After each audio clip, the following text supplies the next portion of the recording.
미국의 닐슨 대통령 시절에 대통령 보좌관인 찰스 콜슨이라는 사람이 있었습니다. 네, 콜슨은 아주 두뇌가 명석하고 냉철해서 대통령께 무엇인가 조언을 하면 그 조언대로 이루어지는 아주 명철한 사람이었습니다. 그래서 엄청난 명예와 부귀와 또한 사람들에게도 대통령에게도 인정받는 인기 있는 그런 사람이었습니다. 그런데 그가 워터게이트 사건으로 인해서 감옥에 가게 되고 몇 년 동안 그곳에서 감옥살이를 하게 되었습니다. 그때 상원의원진 중에 독실한 기독교인들이 있었는데 그 중에 세 사람이었던 해트필더와 휴스와 키에라는 아주 신실한 크리스찬들이 있었습니다. 그런데 그들은 늘 이 찰스 콜슨을 위해서 기도를 했습니다. 왜냐하면 그가 대통령 옆에서 잘 보좌를 해야 나라가 하나님이 원하시는 그 방향으로 갈 수 있기 때문입니다. 그런데 이 콜슨이 감옥에 갇혔다는 소식을 듣고 그 세 사람이 모여서 정한 시간을 정하고 하나님 앞에 기도하기 시작했습니다. 때로는 찾아가서 위로하고 때로는 신앙 서적도 넣어주고 하나님의 말씀인 성경책도 넣어주면서 그를 위해서 기도하기 시작했습니다. 콜슨의 형 집행 기간이 한 7개월 가량 남았을 때에 평상시처럼 그를 위해서 기도했던 퀴에라는 상원의원이 하나님 앞에 기도하는데 그를 위해서 대신 내가 옥살이를 할 수 있었으면 좋겠다라는 그런 마음을 하나님께서 주신 것입니다. 그래서 7개월 남은 형량을 자신이 대신 살 수는 없을까라고 생각을 했는데 변호사였던 퀴의 그 위원이 법조문을 잘 보고 있었는데 특수 법조문에 다른 사람을 위해서 대신 형량을 살 수 있는 그런 법이 있는 것을 발견하게 되었습니다. 그리고 그는 주체하지 않고 법원에 제안을 해 보았지만 거절을 당했습니다. 그러나 이 콜슨은 감옥 안에서 자기를 위해서 자기는 잘 알지도 못하는 그 퀴에라는 상원 의원이 자기를 위해서 7개월 형량을 대신 살기 위해서 법원에 그런 제안서를 넣었다는 소식을 듣고 아니 내가 누구인데 저 사람이 누구인데 나를 위해서 그렇게 사랑을 베푸는가라는 그런 교만한 마음이 녹아 내려앉고 정말 하나님을 향한 갈급함이 생기게 되었습니다. 그리고 그 감옥 안에서 하나님을 말씀을 읽는 가운데 주님의 사랑을 발견하고 예수님을 영접하게 되었습니다. 그 믿는 자들이 값없이 준 그 사랑의 힘을 통해서 하나님께서 그의 마음을 녹이시고 그 전에 그렇게 높았던 그 교만한 마음이 무너지고 예수 그리스도를 자신의 주인으로 왕으로 모시게 되었습니다. 그리고 그는 남아있는 그 형량 동안 내가 하나님의 자녀로서 무엇을 어떻게 해야 되나, 나를 위해서 형량을 대신 살아주려는 저 사람의 사랑같이 나는 그 사랑을 베풀 수 없을까라고 기도하는 중에 그는 한 가지 생각을 하게 되었습니다. 죄수들, 자기를 포함해서 죄수들이 이 감옥에서 가장 싫어하는 것이 무엇인가라는 생각을 했습니다. 그렇게 생각하니까 자신도 제일 싫어하는 것을 생각했는데 그것이 바로 옷을 빨래하는 것입니다. 자기가 입었던 옷들을 빨고 널고 하는 게 가장 귀찮은 일이라고 생각하고 이제 그러면 내 주위에 있는 그 죄수들의 옷을 빨아서 이렇게 널어줘야 되겠다라고 생각하고 처음에 그 죄수들에게 빨 옷을 달라고 했는데 그 죄수들이 그의 사랑을 좀처럼 받아들이지 않았습니다. 아니 저 교만한 것이 오늘은 무슨 속셈으로 이런 빨래를 해준다고 하나라는 그런 마음으로 색 안경을 끼고 이 콜슨을 계속 바라보았습니다. 그런데 하루가 지나고 이틀이 지나고 또 한 달이 지나고 두 달이 지났는데도 불구하고 그 콜순이 어떤 속셈이 있어서 하는 것이 아니라 진실된 마음으로, 진실된 그 눈으로 자신들을 사랑해주고 섬겨주고 이야기해주고 또 자신들의 궁금한 것을 알려주는 그 콜순의 모습을 발견하고 그와 함께 이제 기도하고 기도 모임을 갖고 사랑의 교제를 나누게 됩니다. 이 콜스는 그가 쓴 자서전에서 이야기하기를 평생 동안 집안에서 손가락 하나 까딱하지 않던 나는 저들을 사랑하면서 인생의 진정한 행복을 발견하였다라고 기록하고 있습니다. 정말 밖에서는 상상도 할 수 없는 그 다른 사람들의 그 더러운 옷을 빠는 그 빨래를 하면서 세상에서 그 부귀영화를 누리면서 누리지 못했던 그 은혜, 그 행복을 그곳에서 빨래를 하면서 느끼게 되었다라는 것입니다.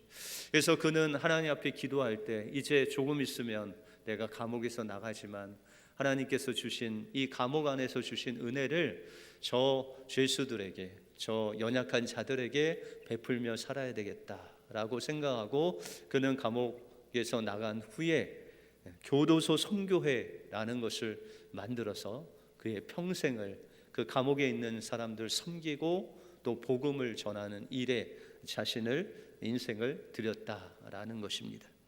이런 그의 선행과 또한 복음 전함이 사람들에게 입소문으로 알려지고 그 후에 그는 종교계의 노벨상이라 불리는 템플턴상을 받게 됩니다. 어느 외국 잡지에 템플턴상을 수상한 찰슨 콜슨에 대해서 이렇게 평가를 했습니다. 현재 미국의 가장 건강한 사상적 영향을 끼치고 있는 저술가이자 예수 그리스도의 복음을 통하여 가장 강력한 영향을 끼치고 있는 전도자, 그리고 가난하고 억눌린 사람들의 가장 따뜻한 이웃인 그가 새로운 이웃이 되어 우리 곁에 돌아왔다라고 그렇게 적었습니다. 예전 같으면은 정치적인 또 그의 어떤 활동상을 그렸을 텐데 이제는 그가 예수님을 믿고 변화되어서 가난한 사람, 억울한 사람을 도와주는 진정한 이웃으로 돌아온 그 콜슨을 극찬한 내용입니다. 여러분들, 콜슨이 변화된 것은 그에게 베푼 주님의 사랑, 그 7개월 남은 형량을 퀴에라는 상원의원이 자신이 짊어지겠다, 대신 형량을 살겠다라는 그 사랑의 감동을 통해서 그가 예수 그리스도를 믿게 되고 그것으로 인해서 그가 자신이 누구인지를 알았습니다. 그리고 자신이 무엇을 하면서 살아야 될지도 알게 되었습니다. 그래서 그는 하나님 안에서 그가 걸작품으로 지어진 하나님의 자녀고 이제 그 주변에 있는 하나님이 만드신 걸작품들을 섬기며 사랑하는 것이 자신의 인생의 최대 목표라는 것을 알게 되었습니다. 하나님께서 여러분들 한 사람 한 사람을 걸작품으로 만드셨습니다. 여러분들 통해서 다른 사람들 섬기고 사랑하는 것, 그것이 바로 하나님 자녀답게 사는 우리의 모습이 될 줄로 믿습니다. 그 모습을 통해서 하나님의 영광을 드러내는 여러분들의 삶이 되시길 주님의 이름으로 축원드립니다. 오늘 본문을 통해서 우리는 그리스도 안에서 어떤 존재로 하나님이 우리를 만드셨고 예수 그리스도 안에서 우리가 어떻게 하나님의 자녀답게 살아갈 수 있는지를 오늘 본문을 통해서 살펴보겠습니다. 먼저 우리는 하나님이 만드신 걸작품으로 만들어진 하나님의 자녀들입니다. 오늘 본문에 보시면 우리는 그의 만드신 바라라고 말씀하고 있습니다. 여기서 만드신 바라는 단어를 보게 되면 원어로 포이에마라는 단어입니다. 이 포이에마라는 것은 걸작품이라는 단어입니다. 그래서 이 포이에마라는 단어에서 여러분들이 아시는 포임, 다시 말해서 시라는 단어가 나왔습니다. 이것을 종합해 보면 하나님께서 우리를 만드신 바라라는 이 문장은 시처럼 아름다운 하나님의 걸작품이 바로 여러분들이다라고 말씀하고 있다는 것입니다. 그런데 우리는 때때로 세상에 살면서 무엇인가 우리에게 채워져야, 우리에게 걸쳐져야, 우리에게 가진 바 되어야 좀 우리가 걸작품 같이 살아갈 수 있다라고 그렇게 생각을 합니다. 그래서 여성분들은 명품백을 사기도 하고 명품을 입기도 하고, 남자들은 조금 더 좋은 차를 사기도 하고 좋은 집에 살기를 원하죠. 왜냐하면 우리가 무엇인가 이런 좀 사람들에게 과시하기 위해서는 우리에게 뭐가 이게 좀 걸쳐지고 뭔가 좀 좋은 차를 타고 뭔가 좀 있어 보이면 저 사람은 조금 좋은 사람 같다라고 그렇게 판단을 하기 때문에 우리는 무엇인가 세상의 것으로, 세상의 물질로, 명예로, 뭔가 권력으로 채워지면 그 사람은 조금 성공한 사람이다라고 그렇게 생각을 합니다. 그런데 하나님께서는 오늘 본문에 말씀하시기를 우리가 무엇인가를 좋은 것으로 입고 무엇인가를 걸치고 무엇인 좋은 차를 타고 무엇인가 좋은 집에 살아서 하나님의 걸작품이다라고 말씀하시지 않고, 하나님께서는 우리를 친히 주님의 손으로 만든 바 된 걸작품, 그냥 우리 자체가 바로 하나님의 걸작품이다라고 그렇게 말씀하고 있습니다. 다시 말해서 하나님께서 우리를 친히 만드셨기 때문에 우리가 더 많이 갖거나 더 많이 배웠거나 이런 것들이 없어도 우리 존재 자체가 바로 하나님의 걸작품이다라고 그렇게 말씀하고 있습니다. 그래서 하나님께서는 구약이나 신약에 보면 사람을 취하시되 외모로 판단하지 아니하신다라고 그렇게 말씀하고 있습니다. 우리가 사무엘상에 보시면, 사무엘서에 보시면은 하나님께서 이제 다윗을 하나님의 왕으로 삼으실 때 사무엘이라는 선지자를 그 아버지 이세 집에 보내서 다윗에게 기름을 부어 왕으로 삼으려고 하죠. 그런데 사무엘이 가서 이 이세에게 그 아들들을 불러오라고 합니다. 그런데 이 소식을 듣고 다윗의 형들은 모두 집으로 돌아가는데 이 다윗만 남아서 양을 치고 있습니다. 다윗의 형들의 모습을 보면, 성경에도 보시면 그 형들의 모습, 첫째, 둘째, 셋째 할 것 없이 다 이 몸이 아주 든실하고 준수하고 아름답다, 그렇게 말하고 있습니다. 다시 말해서 외모로 볼 때는 이스라엘 왕이 되는데 손색이 없는 그런 아들들이 바로 이새의 아들들이었다라는 것이죠. 그런데 사무엘이 그 이새의 아들 첫째가 딱 그 앞에 섰을 때 하나님께서는 이 사람이 아니다 하고 그렇게 말씀하십니다.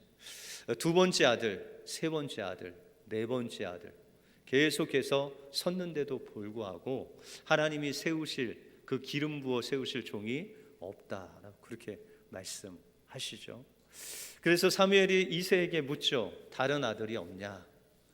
이새는 아들이 있긴 한데 그 막내는 아직 소년이고 지금 양을 치고 있다. 그 아들을 데리고 오라라고 하셔. 그때 사무엘 앞에 이 다윗이 섰을 때 하나님께서 바로 이가 내가 기름 부어 세울 이스라엘의 왕이 될 것이다 라고 그렇게 말씀하십니다. 사무엘이 그 다윗을 볼 때 그 외모는 키가 작고 아직 성숙되지 않은 소년이었습니다. 그러나 그 내면을 봤을 때 그 준수함이 정말 하나님이 보시기에 아름다웠다라고 그렇게 말씀하고 있습니다.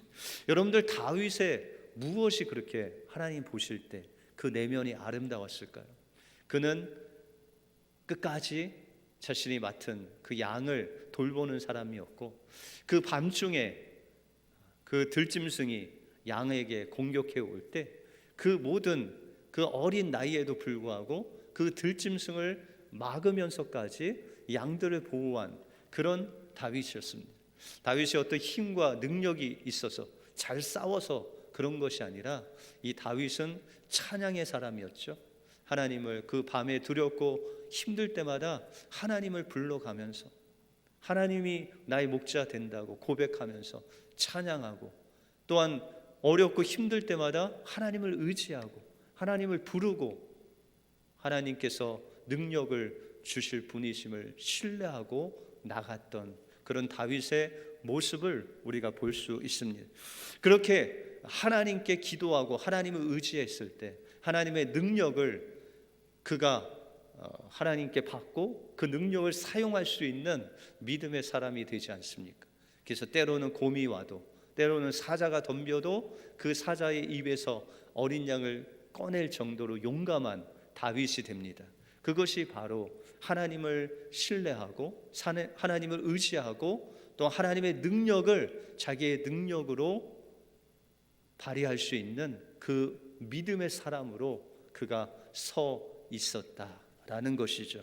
이것은 어떤 세상의 것으로 되어지는 것이 아니라 그가 하나님의 자녀로서 믿음으로 늘 하나님을 의지하고 신뢰하고 바라보았기 때문에 그는 하나님이 보실 때 정말 아름다운 준수한 하나님의 사람이었다라고 말하고 있다는 것입니다.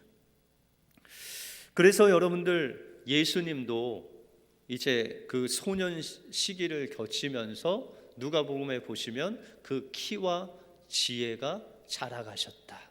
거기서 지혜라는 것이 바로 하나님이 보실 때 아름다운, 하나님을 의지하고 하나님을 신뢰하고 하나님의 말씀을 붙잡고 사는 예수님의 그 모습을 농축한 모습이 바로 지혜다라고 말할 수 있다는 것입니다. 그런데 세상 사람들은 그들에게 죄의 문제가 해결되지 않음으로 말미암아 늘 외모, 늘 보이는 것, 늘 가진 것에 만족하지 못하고 더 가지려고 그렇게 살아간다는 것이죠. 그래서 자신을 판단할 때도, 자신에 대해서 이야기할 때도 늘 다른 사람들과 비교한다는 거죠. 그래서 나는 왜 이렇게 키가 작을까? 나는 왜 이렇게 가난한 부모 밑에서 태어났을까? 내 남편은 왜 저렇게 능력이 없을까? 내 아내는 옆집 아내보다, 아줌마보다 왜 그렇게 능력이 없을까? 학벌이 없을까? 이렇게 비교의식으로 열등감에 쌓여서 살아가는 우리의 모습이 바로 하나님을 온전히 의지하지 않고 살기 때문이다라는 것이죠. 하나님께서 우리를 보시고 만드신 바라, 걸작품으로 만드신 것은 세상에 어떤 것도 부족함이 없다 이런 뜻이 아닙니다.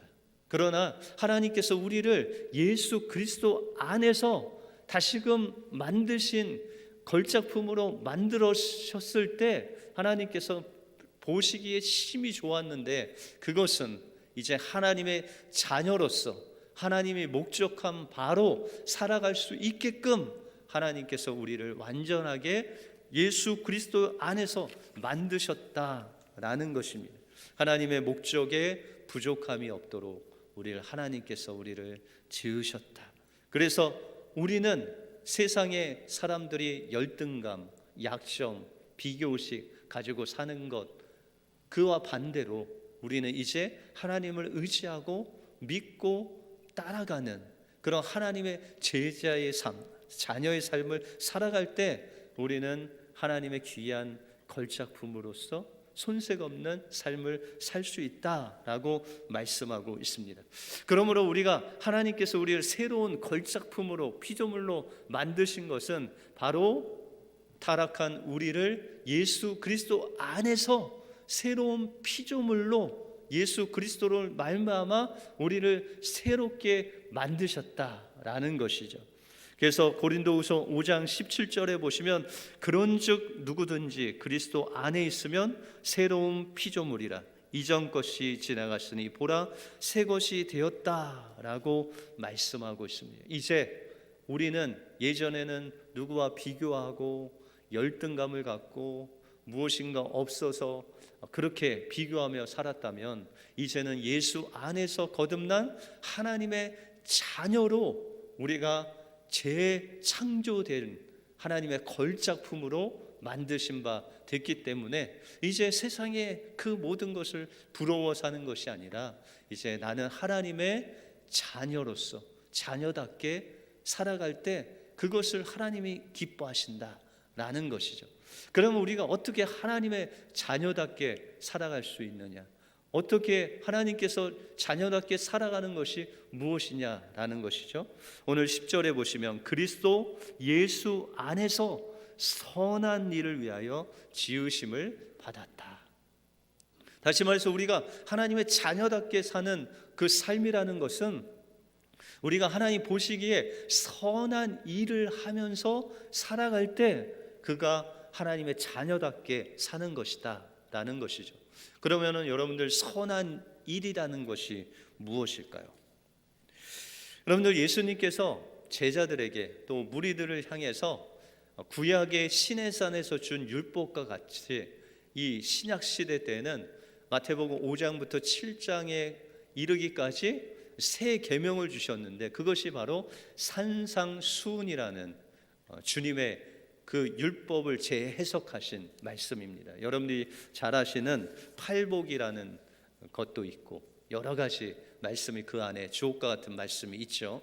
그런데 그 산상수훈을 예수님께서 마무리하시면서 너희가 이렇게 살아라라고 그렇게 결론을 냅니다. 마태복음 7장 24절에 보시면 그러므로 누구든지 나의 이 말을 듣고 행하는 자는 그 집을 반석 위에 지은 지혜로운 사람과 같다라고 그렇게 말씀하고 있습니다. 예수님께서 말씀하신 그 말씀을 듣고 그 말씀대로 행하는 순종하는 사람은 바로 하나님이 원하시는 그 선한 일을 하면서 사는 사람이다라고 그렇게 말씀하고 있다는 것이죠. 그러면 우리가 하나님의 말씀을 듣고 그 말씀대로 순종하는 삶은 어떤 삶일까요? 요한복음 6장 29절에 보시면은 아주 명료하게 말씀하시기를 예수께서 대답하여 가라사대 하나님의 보내신 자를 믿는 것이 하나님의 일이니라 라고 그렇게 말씀하십니다. 여러분들 하나님이 보내신 자가 누구시죠? 예수님이시죠. 예수님을 믿는 것이 바로 하나님의 일이고 하나님이 우리 자녀들에게 원하는 하나님 자녀답게 사는 삶이 바로 예수님을 믿는 삶이라는 것이죠. 그러면은 우리가 예수님을 믿는 구체적인 삶이 어떤 삶일까요? 마태복음 3장에 보시면 세례 요한이 하나님의 복음을 전하죠. 회개하라 천국이 가까이 왔느니라. 그런데 많은 사람들이 심지어는 바리새인 종교 지도자들까지 와서 그 회개 세례를 받게 되죠. 그런데 이 세례 요한이 너희가 이 세례 받는 거 이것으로 그치는 것이 아니라 너희가 회개하고 회개에 합당한 열매 합당한 삶을 살아라 라고 그렇게 말씀하십니다. 다시 말해서 하나님이 원하시는 선한 일 예수 그리스도를 믿는 구체적인 그 일을 삶에서 실천하면서 살아라 라고 그렇게 말씀하시죠. 그러면서 세례가 나옵니다. 세례가 나와서 세례 요한이요 우리가 어떻게 살아야 됩니까? 라고 그렇게 이야기를 합니다. 그랬더니 이 세례 요한이 그 세리에게 말하기를 정한세 외에는 늑증하지 말라. 만약에 그때는 이 세금을 걷어서 로마 나라에게 주는데 이 로마 나라가 이 백성들에게 세금을 계속 걷으면 이미지가 별로 안 좋잖아요. 그래서 이 유대 특별히 종교 지도자들한테 그 일을 다 맡겼습니다. 그래서 이 세리는 로마에 바칠 세금이 만약에 1불이다. 그러면 로마에 줄 세금 1불과 또한 그 종교 지도자 유대인을 대표하는 그 나라에 바칠 1불 그리고 자기가 이제 챙겨야 될 돈을 이렇게 정해서 만약에 로마의 1불, 유대의 1불, 자기가 1불이면은 한 5불을 받아서 로마 세금, 유대 세금 띄고 그 산불은 자기가 갖는 거예요. 그런데 그렇게 해도 뭐 유대 사람들 또 로마에서 아무런 제재가 없어요. 다시 말해서 다 눈 감아 주는 거예요. 네가 능력껏 걷어서 우리 줄 것만 줘라. 그리고 나머지는 네가 다 가져라 라고 그렇게 이야기를 한 거죠. 그런데 세례 요한이 지금 그 세리들에게 무엇이라고 이야기하고 있죠? 너가 하나님의 자녀가 되어서 그 선한 일, 하나님의 자녀답게 사는 일은 무엇이라고요? 그 정한 세금 외에는 나머지를 걷지 말라.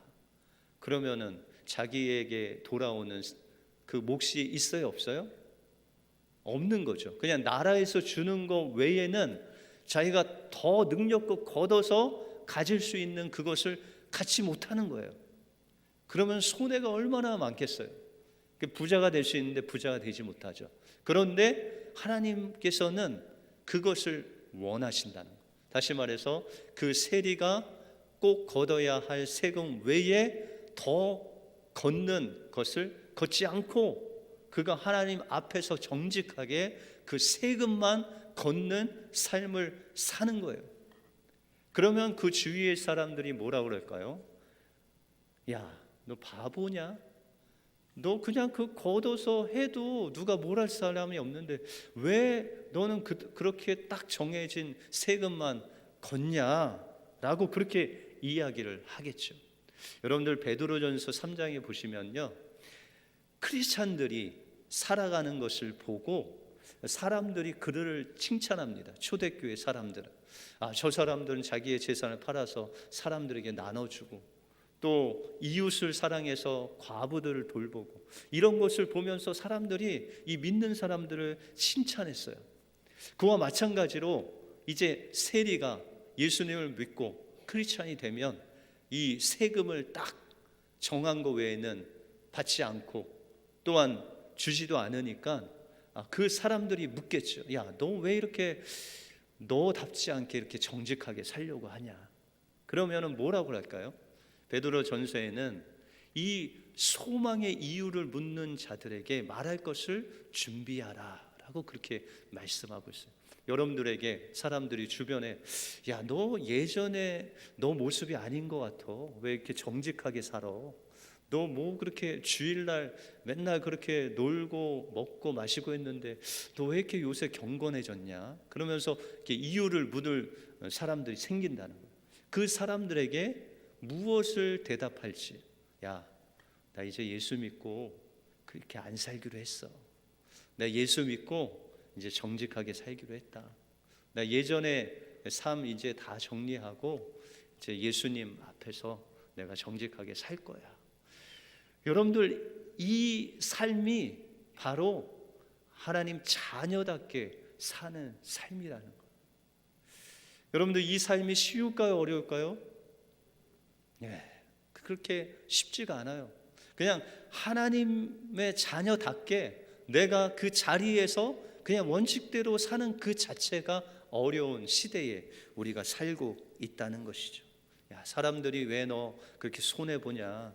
그냥 캐시로 받고 세금 좀 덜 내고 너 정직하게 하지 말고 조금만 그냥 눈 감으면 많은 돈을 벌 수 있는데 너 돈도 벌고 너 편하게 살고 일석이조가 아니냐라고 그렇게 세상 사람들은 이야기한다는 것이죠. 그런데 우리가 왜 그렇게 살아요? 예수님을 믿기 때문에, 예수님의 자녀이기 때문에 그렇게 살아가는 것이죠. 그러면 자연스럽게 우리를 통해서 하나님의 살아계심이 세상에 증거되는 놀라운 역사가 일어나게 된다는 것이죠. 지금은 강남 중앙침례교회 담임 목사로 섬기시는 최병락 목사님이라는 분이 계십니다. 근데 그가 이 텍사스에서 목회를 하실 때에 간증을 한 적이 있습니다. 그의 아들이 이제 5살 되던 해에 그의 사모님, 아내와 함께 좀 고민을 했대요.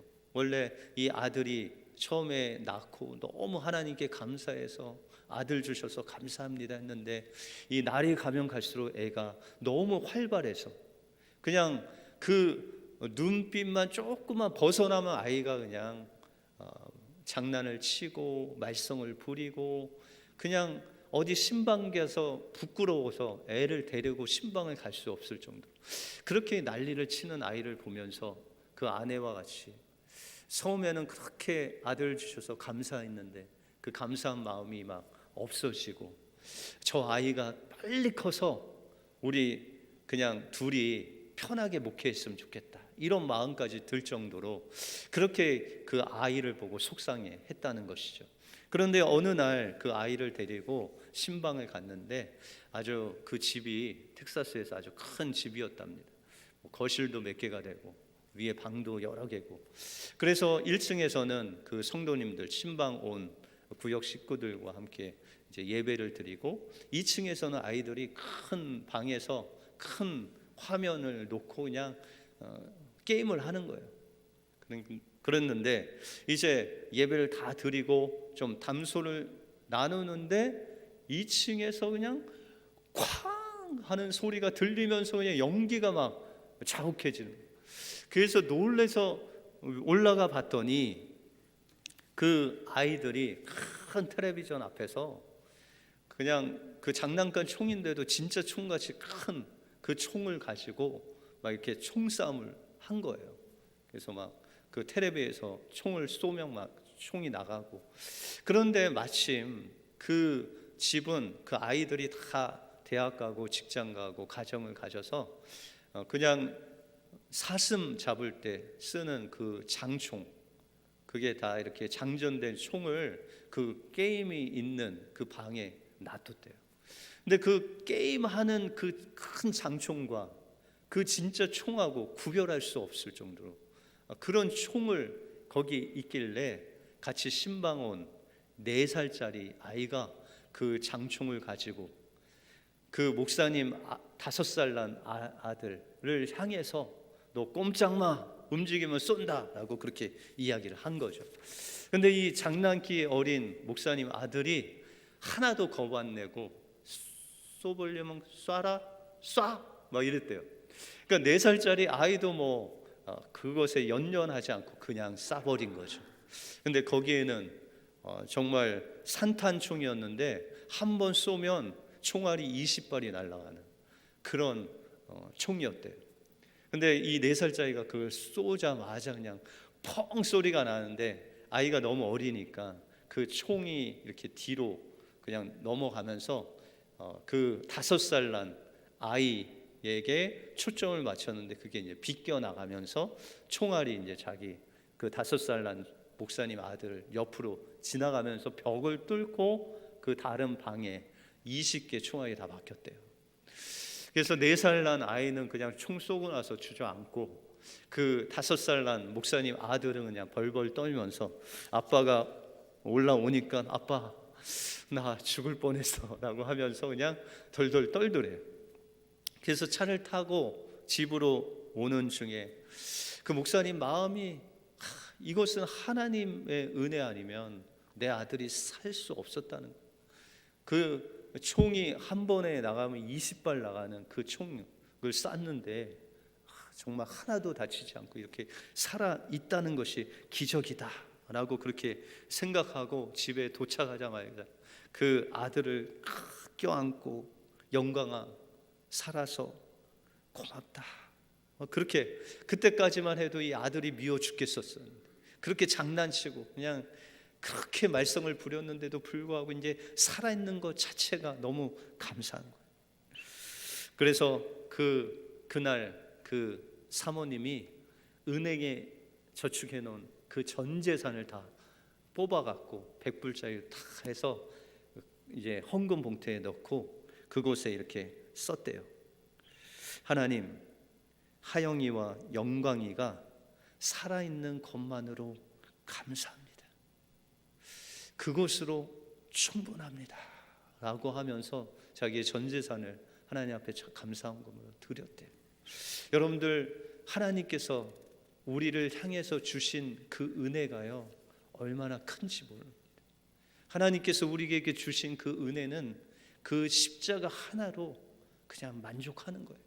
근데 우리는 그것에 만족 못하고 하나님 앞에 이것 달라고 하고 저것 달라고 하고 우리가 만족 못하며 살아갈 때가 있다라는 것이죠. 그런데 우리 자체가 바로 하나님이 만드신 걸작품으로 하나님께서 완전한 우리를 만드셨다라는 것입니다. 그러므로 우리는 주님께서 주신 그 은혜, 예수 그리스도 안에서 하나님의 자녀 된 것 그 하나만으로도 우리는 평생 감사하고 남을 정도의 은혜를 받았다라는 것입니다.